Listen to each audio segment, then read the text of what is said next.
We are live. It's the Revved Up 906 podcast, a Detroit Pistons podcast to be exact. And I'm Hudson. And I'm Ryan. And before we get into episode number 33 of season 2, I want to talk to you, the subscribers, about a few quick things. First off, if you are new to the Revved Up 906 YouTube channel, make sure to hit that subscribe button and that thumbs up button.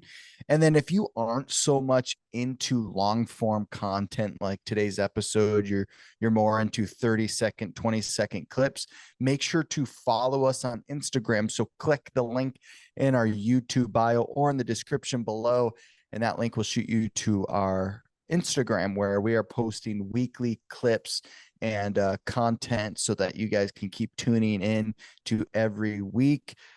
And overall, just keep liking and subscribing. If you have anything to comment or opinions, questions, make sure to comment below during this episode. We are going to be talking about a lot about this year's NBA draft and everything that kind of goes into that. And if you have any thoughts or opinions, make sure to let us know what you think. Let's get into episode number 33 of season 2. Now, we are going to be talking about the projected 5th and 6th pick in the 2024 NBA draft. And where we get most of our information is from NBA.com. And they basically do this to figure out their mock drafts. The consensus mock draft is a compilation of the best mock drafts around the web. We bring them together to provide a solid estimate of how the draft could play out. So a lot of the information we're going to be seeing today is from June 7th of this month. Let's get into talking about the 6th pick in this year's draft. And a lot of people, skeptics and reporters, are writing that Buzelis is going to go to the Charlotte Hornets. He is a 6'10 forward, 209 pounds. One thing that's interesting is by looking at different websites, I get a different height from him every website I look at. So I've seen heights from 6'8 to 6'10. He seems pretty large to me, so I'm going to go with 6'10. But I just thought that was kind of interesting. Not usually websites get that information that drastically different. He is from Chicago, Illinois, born October 13th, 2004, and his projected role is to be a jumbo wing scorer / handler. Let's look at a brief description before we get into the statistics from Ryan. He is a big forward with a shooting touch that escaped him in a single season playing for the Ignite. So he struggled shooting a little bit this last season. Its return could deliver a big win for a team willing to bank on that. So if a team's willing to gamble and try to hope that he might have a big shooting season, it could pay off. Ryan, what are some of the statistics we saw from G League Ignite and Matas? So this past season, he was hovering around 14.5 points per game, 7 rebounds, 2 assists, a steal, 2 blocks, shooting 45% from the field, 27% from 3, and then 68% at the line. He didn't have a bad campaign this year. Obviously, that program, that's no longer going to be a program, but that program was built to bring in young players that didn't want to take the traditional college route. That wanted to get their feet wet in a pro-style system first, and then make that jump to the NBA.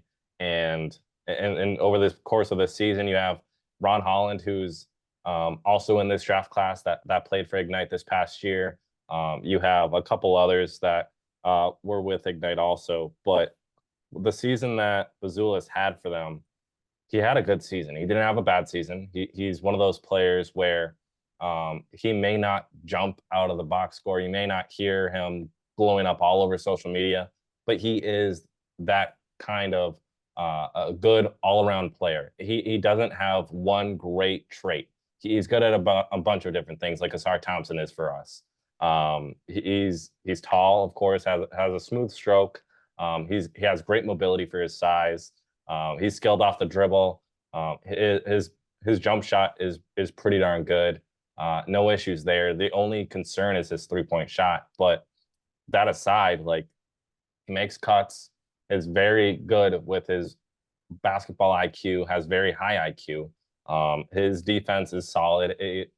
Over the season, we saw a Matas Buzelis go from a player that was more of like a prospect to a well-rounded prospect by the end of the season for this past year. He's still growing, still very young, 19 years old. He has all the potential in the world to do something. And what he showed out with the Ignite this year is just a limited sample size of what he could be going forward. But like I see him as and correct me if I'm wrong, but a lot of people see him as a Franz Wagner or a Tony Kukoc type player. Somebody who is well-rounded, can do a bunch of different little things. Franz Wagner, although I will say, is classes above Matas Buzelis right now. And even Tony Kukoc with the balls were classes ahead of him. But what Buzelis has shown in a short time with the Ignite, and then even in high school, up until this point, it's very suggestive on what he could be. And what he could be, there's a lot of good things with that. But again, he's still very young. Yeah, he's very raw. And this past season was a good season. It wasn't bad, but he does disappear at times when his shot isn't falling. Yeah, and what's interesting is at one point Matas was regarded as a consensus first overall pick just a few months ago, and then you see the G League Ignite team just have a disappointing record, and you know the team gets dismissed, and so much happens within the last 6 months. And I have a quote from Bleacher Report that talks about why maybe Matas fell from being regarded to being the first overall pick to now, you know, a late lottery or, you know, projected 6th overall pick. Despite the G League Ignite's disappointing record, NBA scouts are still acknowledging why Matas was viewed as a #1 overall candidate entering the season. While he's no longer part of that conversation, not as much has changed regarding his easy to picture fit and appeal of his particular body type and his skill set. But an ankle injury also cost Buzelis valuable minutes early in the season, delaying the time it took for his comfort level and confidence to rise. Inconsistency is one of the big reasons scouts aren't as trusting in him, while positional size, scoring versatility, athleticism provide traits that have kept evaluators patient. So obviously he has a lot of those natural traits that makes him seem like he could be like a Hito Turkoglu, like what you were saying, a Franz Wagner, a real like game changer for a team like the Charlotte Hornets. But when you have a guy that, you know, just lacks confidence after injury, it's hard to find that groove again. And I think it's something that might take time for Matas, but he just, when watching his film, Ryan, to me, he just screams like NBA prodigy. Like he just screams like he's going to pan out. What are some of your thoughts on Matas and in that kind of storyline of him going from first pick to now like to a 6th pick level guy, you know, how he might pan out in the NBA? Well, first off, with his shooting, obviously his three-point shooting isn't there. If his three-point shooting was there, you'd have to be still considering him at #1, given what he can do. Not that Alex Sarr is a bad player, but Matas, what he can do, he can stretch the floor. He's very dynamic on the defensive side of the ball. He has high basketball IQ, like I mentioned before. He may not be a freak of an athlete like Alex Sarr is, but he's more well-rounded than Alex Sarr in multiple different facets. But my one point about his shooting is, and obviously Matas could be a Piston or he couldn't be. It's all up in the air still. Right. But we just hired, I can't remember his name, but we just brought in one of the Pelicans assistant coaches who is highly regarded as one of the best shooting coaches in the NBA. Spent the last 14 years with the Pelicans. So 14 years with one team is incredible. Hats off to him. but he's coming over to Detroit. He would have worked with Monty as assistant coaches with the Pelicans back in the day, because he's been there for 14 years. And then he also would have been there with Trajan Langdon, who's coming over as the new vice president of basketball operations. So with that being said, you just hired one of the highly regarded best shooting coaches in the NBA.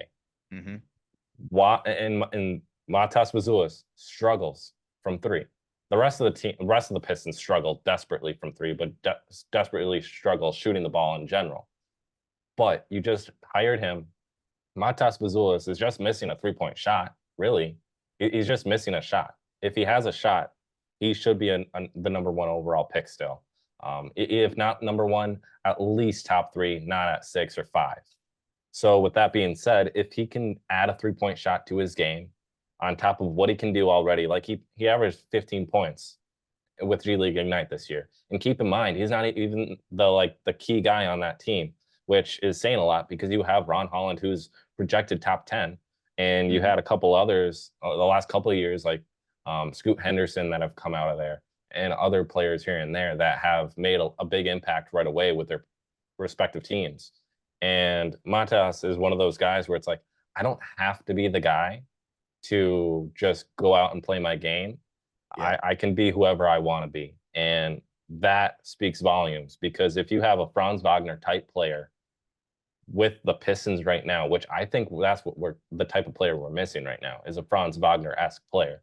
If we can add somebody who can play in whatever role you throw him in, can do all the little things, but then be the primary ball handler in the offense sometimes. Be looking to facilitate, be looking to shoot. If we can find one of those guys that it doesn't matter if he's the guy or not, that would be very good for this Pistons team going forward. Now, him and Charlotte just drafted, oh my goodness, Brandon Miller. There you go. Brandon Miller last year. Brandon Miller had a very good rookie season, better than what everybody else thought he was going to do. But Charlotte isn't good, so that's why he wasn't on the radar. LaMelo Ball dealt with a lot of injury. Obviously, that plays a part in that too. So Charlotte has a good, okay, good is a strong word. They have some good pieces here and there. LaMelo Ball, Brandon Miller, and then they have, I can't believe I'm blanking on their center.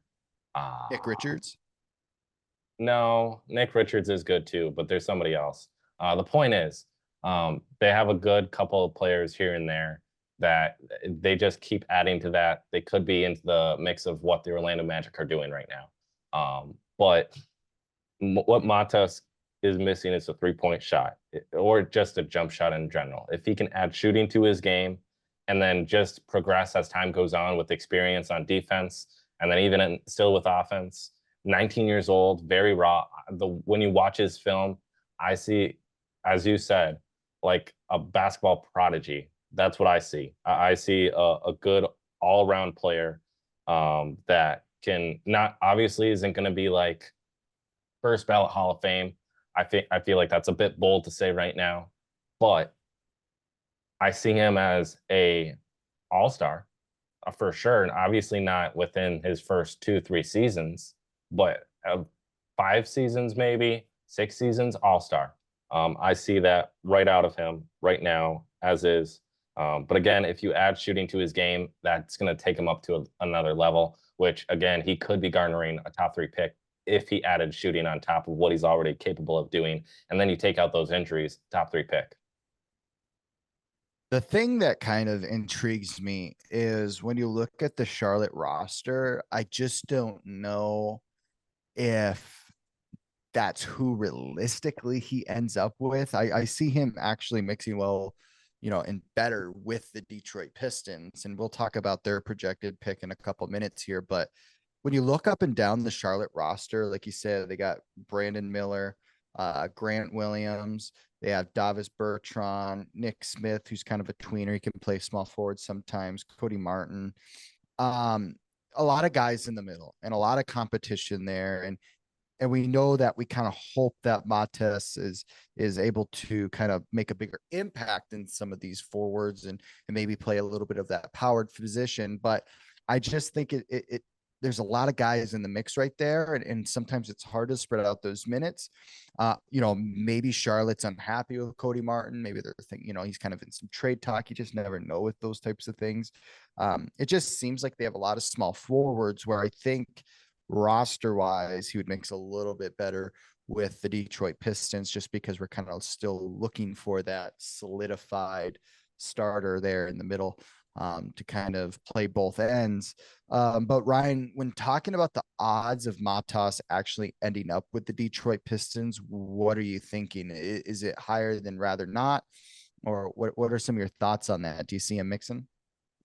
I see him mixing very well because K needs options. Ivy had a fantastic year defensively. Offensively, it did slip a little bit.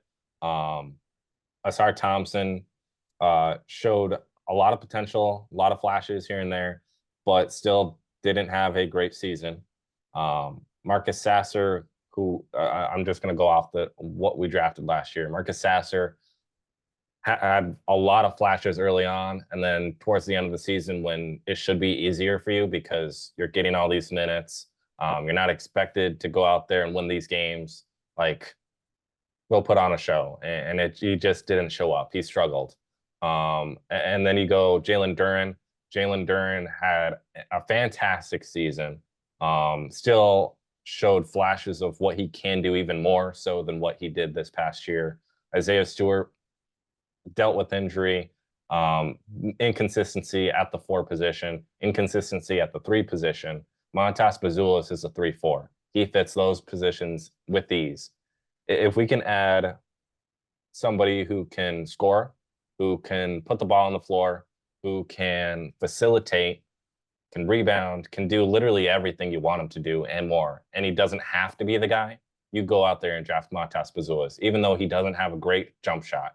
You just added in one of the highly respected shot coaches in the league for a reason, right? So obviously apply that to him. But then the rest of the team also. I see him fitting much better than Stephon Castle, just because, and I was going to make that note for when we're talking about him, but I'll just make that note now. We have 8 guards currently on our roster. And obviously, if you draft Castle, the immediate question is, what are you doing with Jaden Ivey? Because I don't see us getting rid of Cade. And then I guess you could throw Castle at the 3, I guess, because he is 6'6", whereas Ivey's around the 6'4", 6'5" range. So you could do that, but it's just 3 guards within a lineup, and then who are you throwing at the 4 then? Is that going to be Simone Fontecchio? Is that going to be Stu? Who is that going to be? And then you have Duren at the 5. So I don't know if I like a small ball lineup. With that being said, of course, I'd go Montas Buzelis with this pick if I were the Pistons, because if anytime you can add a stretch 4, go out and do it, because the stretch 4 is a very hot commodity in the league. That's where the game is heading. Even just look at Minnesota as an example. Karl Anthony Towns, Rudy Gobert. Karl Anthony Towns is not a stretch 4, but he plays that position because he can shoot from the outside. And if you add somebody who can stretch the floor like that, give Duren the paint completely to himself, he'll have a fantastic year, and the rest of the team will have a fantastic year because of that. So yeah, I would go out there and get Montas if I'm at 5 with the Pistons, just because if you draft Castle, what happens to the rest of the team? Because you have 8 guards currently. Yeah, I mean, we have Matas standing at 6'10", and we know that Isaiah Stewart's 6'8", but sometimes I argue he's not even that. And Simone Fontecchio, I think we saw a lot of great shines of what he's capable of doing, but I just have an inkling that he's always going to be kind of that like great 6th man. I'm not sure if he's ever going to be able to break that point of being a solidified starter on a playoff team. And I think we saw last season Jalen Duren needing help in the paint and needing size. With Matas at 6'8", I just see him adding a different dynamic than Stu can. Maybe he's not as great on defense, but he's going to be a rim runner for Cade Cunningham. He's going to be an outlet quick on the fast breaks for Cade Cunningham. And I think that's who we need to focus on right now, because I think that's why Cade hasn't taken that next step of all-star, solidified all-star with that stamp. And I think that's because he needs a rim runner like Matas and a guy that can run the floor like him. Have I given up on Asar Thompson? No, but I just think that he's going to be the project just like we suspected. The only thing is with Matas, some of my last thoughts is every year there's a guy that goes way higher than expected. And last year, I really think it was like an Asar Thompson. People were thinking he was going to be middle of the first round to maybe late lottery. And then he turns out to be the 5th pick. And I just think that Matas, projected to be at 6 right now, could easily go 2 or 3, because we're looking at teams that could fit with Matas, and teams like that are the San Antonio Spurs, the Portland Trailblazers, the Memphis Grizzlies. So with that being said, I think that if Matas is on the board at 5, I think he's a necessity to take. I don't think we can just let him pass by. But time will tell. And that's why I'm really looking forward to this year's NBA draft. Everybody better be tuned in. Make sure to comment below your thoughts on Matas Buzelis. If you see the Detroit Pistons picking him, where you maybe see him fitting within the roles of the Detroit Pistons. But let's talk about who the projected player is for the Detroit Pistons with the 5th pick in this year's NBA draft. And that is Stephon Castle, out of Connecticut. His nationality is from the good old US of A. Age 19, shooting guard, and he's 6'6", which is a little bit bigger for a shooting guard. I kind of like that, but 215 pounds. His projected role is an interchangeable wing and his secondary ball handler. He's got a lot of great capabilities, passing ability, finish ability at the rim. And we got some good player comparisons, Ryan, but what are his statistics from his time with UConn? So this past season, he was averaging 11 points, 5 rebounds, 3 assists, a steal, shooting 47% from the field, 26% from 3, and then 75% at the line. Those stats may not jump out at you, but keep in mind at the college level, averaging 11 points a game is pretty darn good. It means you're one of the better players on the team, because you don't have as many minutes out there from time to time. But Castle, obviously UConn is loaded. Just won the national championship once again, and that team is just built. Dan Hurley, thank you for turning down the Lakers job. Thank you for that. Right. Agreed. But no, not a great 3-point shooter. Not a great shooter overall. Has a good mid-range shot, but his 3-point shot is lacking. Obviously lacking at the line too.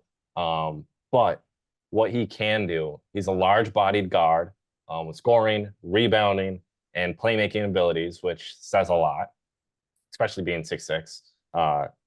He's strong and quick. He's able to get downhill and finish through contact. High basketball IQ allows him to play quicker than his actual speed, which is very good. He's a low maintenance player with a great feel for the game. And overall, he's just a good all-around player. You watch the film on him, he's just electrifying. I remember watching the March Madness this past year. Obviously, they won the championship, but every single moment that they needed a big play, he would show up. And usually, when the spotlight is on individuals, some people choke in those situations. Yep. Some people just the pressure hits them, and then they're just like not the same player. We saw in the finals, you saw Kyrie all of a sudden not show up. And it's like, Kyrie Irving is good. He's a good player. He's a great offensive player, great ball handling, can shoot. He has a great mid-range shot, but didn't show up. And so when the lights are on you consistently, obviously he's not the guy in Dallas, Luka is. But when the lights are on you and you're supposed to be the guy or a guy, you make big plays. And Castle did that all tournament long. Whenever UConn needed him, he stepped up. And even regular season, when UConn needed him, he stepped up. And that speaks volumes to me. Because if he were to get drafted like to the Pistons, like I mentioned, we have 8 guards. What happens to Jaden Ivey is the biggest question of them all. And then outside of Jaden Ivey, you got obviously Malachi Flynn. I'm not upset if we get rid of him. And then you have Quentin Grimes. That's actually a good question there too, because Quentin Grimes showed flashes from his short little 20-game stint that he could be something for the Pistons. There could be value there. And then you had Marcus Sasser in the draft. Obviously, Asar Thompson is a 3, but he realistically is also a 2. So what happens there? There's a lot of questions if we were to go with Castle. But the one thing that there are similarities between him and Ivy is the fact that when they need to make big plays, it happens. You look back at Ivy and Purdue and their tournament run and even their season run in the regular season, Ivy, whenever Purdue needed a big play, he'd step up. And those are 2 good traits to have within 2 players on your team. So I don't know what happens with Ivy. I don't know what happens if we were to draft Castle.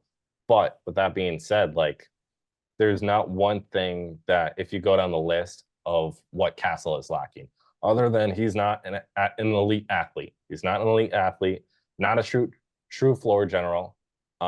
He's needs to be more creative with his shot, more creative as a scorer and a passer.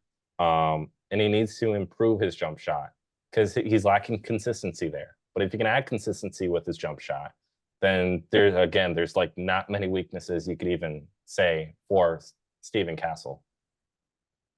One thing that's interesting about Jaden Ivey and the comparison to Stephon Castle and all of this like little intricacies is we know that Jaden Ivey is overall a dynamic basketball player, but when we saw the Detroit Pistons playing their best brand of basketball, Jaden Ivey was getting 4 to 6 assists. And that really showed that, okay, that's going to be necessary from Jaden Ivey. And when you look at the scouting report, they talk about his, Stephon's, finishing ability at the rim. And a lot of the descriptive words they use is what we would use for Jaden Ivey. And then it talks about his passing ability, and maybe not that he's necessarily a floor general, but he's able to facilitate in his own unique way that we haven't been able to see Jaden Ivey do consistently. And here's a brief description of Castle's passing ability. Castle's ability to handle and facilitate at 6'6" and 215 pounds separates him as one of the most efficient pick and roll operators in this year's draft class. He excelled in ball screens without a reliable pull-up, mostly due to his live dribble, passing, and ability to use pacing and physicality while taking the ball to the rim. There are more times when Castle looks like a natural point guard with his command and vision and unselfishness. Okay, so when you look at something like this, maybe Jaden Ivey has the upper hand in that mid-range game. But if you look back at past episodes when we were addressing Jaden Ivey and what we needed to see from him in months previous to the upcoming last season, we said that we need him to be a pick and roll type of player.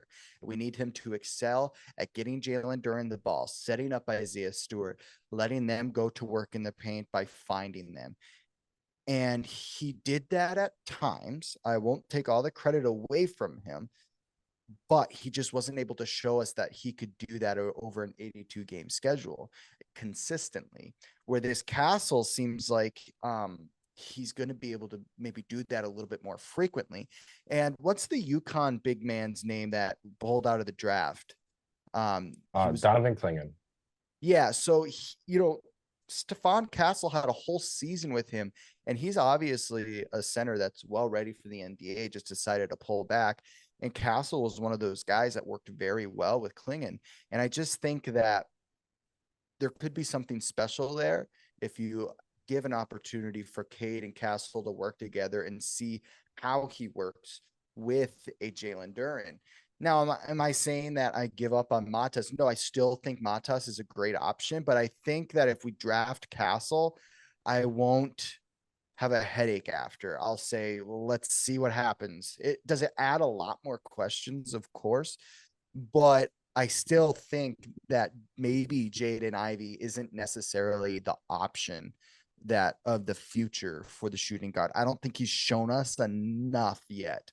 I think we need to see a little bit more for him for me to be like, yep, he's the shooting guard of the future. He's going to be the Joe Dumars, for this playoff team. And he just hasn't shown me that yet. And if a Castle, after watching his film, can maybe add that, I like that a lot. Ryan, we have 5 minutes left in today's episode. What are some of your thoughts on Castle to that effect? When you have an opportunity to add size at a position that typically doesn't have a large size player in, you add that player. 1,000%. Castle is much bigger than Ivy is. I'm not taking away anything from Ivy. I love Ivy. But again, like you said, this past year, he showed flashes, but he didn't show consistency. If you can show consistency on a regular basis, this is an entirely different conversation. If he was consistent all season long, we'd be sitting here going, draft Matas Buzelis. This isn't even a question. Between Castle and Buzelis, you're going Buzelis. Not a question. No doubt about it in my mind. But with the lack of consistency that Ivy had this past season, comparatively from his rookie year to this year, it's a completely different player.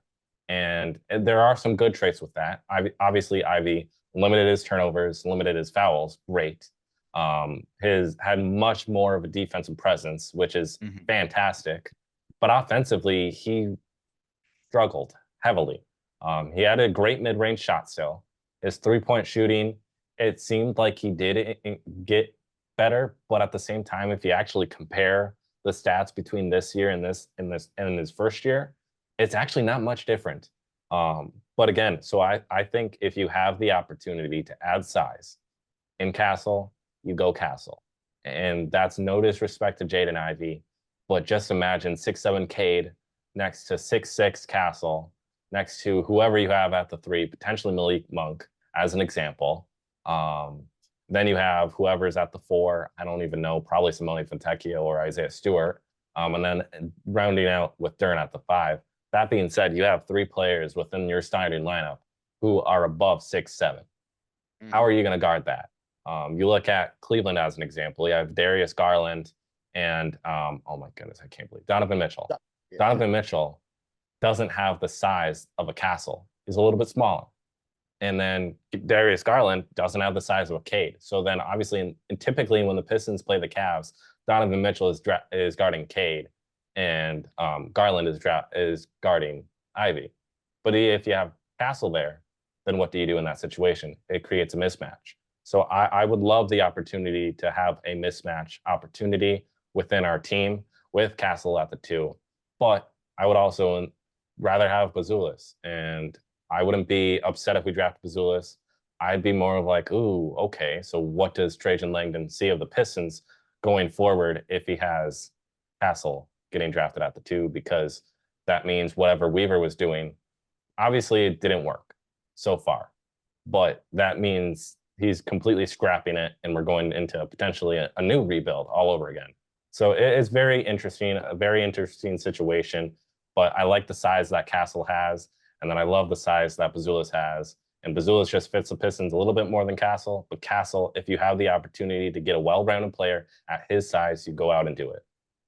Yeah, in a certain way too, whether who you go with, if we get a shot at Matas or we get with Castle, Troy Weaver never went with length through the draft. He never got these 7-foot small forwards or these 6'6" shooting guards. He always just went with, okay, who's basically the best player available from what I know. And I think that length is proving to be a big thing in today's NBA. So I think that's one reason why, Langdon's like, well, this is one stone uncovered. Let's try this out. I could see that being something, a thought process. That will do it for episode number 33 of season 2. Make sure to like and subscribe and comment below your thoughts on who you think the Detroit Pistons will picking up with the 5th pick in the NBA draft. And we will see you guys in the next episode. Peace.